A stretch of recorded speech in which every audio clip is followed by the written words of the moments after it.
Yes, hello mga kamami. Good morning. Kumusta kayo? Ayan. So, out muna tayo sa pag-garden. Kasi ang gagawin ko is magpapalit ako ng gripo ng aking CR.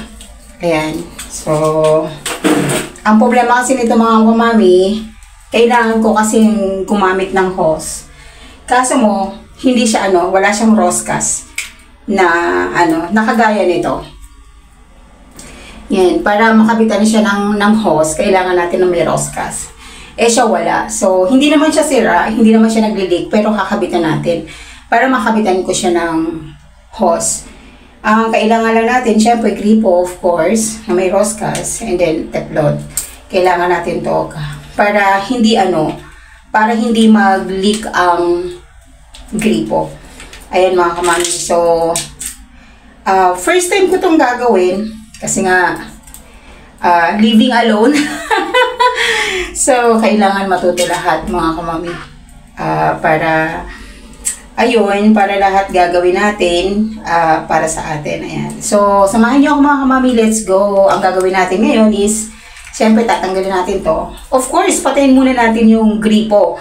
Yung pinaka-main na gripo para, para hindi siya tumulo at hindi tayo mabasa habang gumagawa tayo nito. Ayan. Ayan. So, ayan siya mga kamami, no? Ito yung gripo. Wala siyang roscas. So, kailangan natin. And then, ito yung ating gripo na lalagyan ng papalitan natin ng may roscas. So, ang gagawin natin mga kamami, lalagyan lang natin to ng teflon para hindi siya mag-leak. Yan. So, lagyan lang natin. Depende mga kamami yung teflon na ilalagay nyo sa kapal. Depende yun kung gaano kakapal yung ilalagay nyo.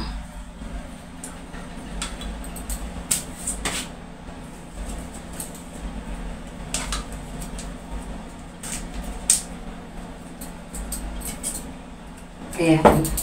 Medyo, tayo mga kamami, tayo dito. Baguhan tayo sa paglalagay ng teflon kasi nga hindi naman natin to talaga ginagawa. Kaya lang syempre, para mas makamenos tayo sa labor, tayo na muna ang gagawa nito. Diba? Ayan. So, ganyan mga kamami. Lagyan nyo lang.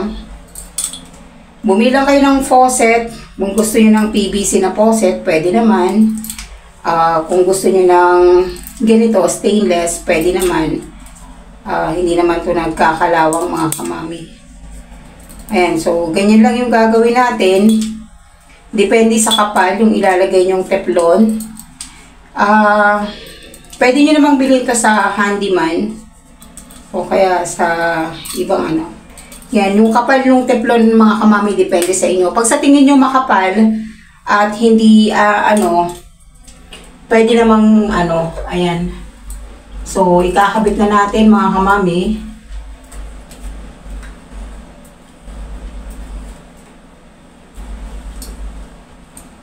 Ayan. Ayan. So, tingnan natin kung may leak Bubuksan ko sa main, switch. Ayan, so tingnan natin mga kamami. Binuksan ko na sa main switch.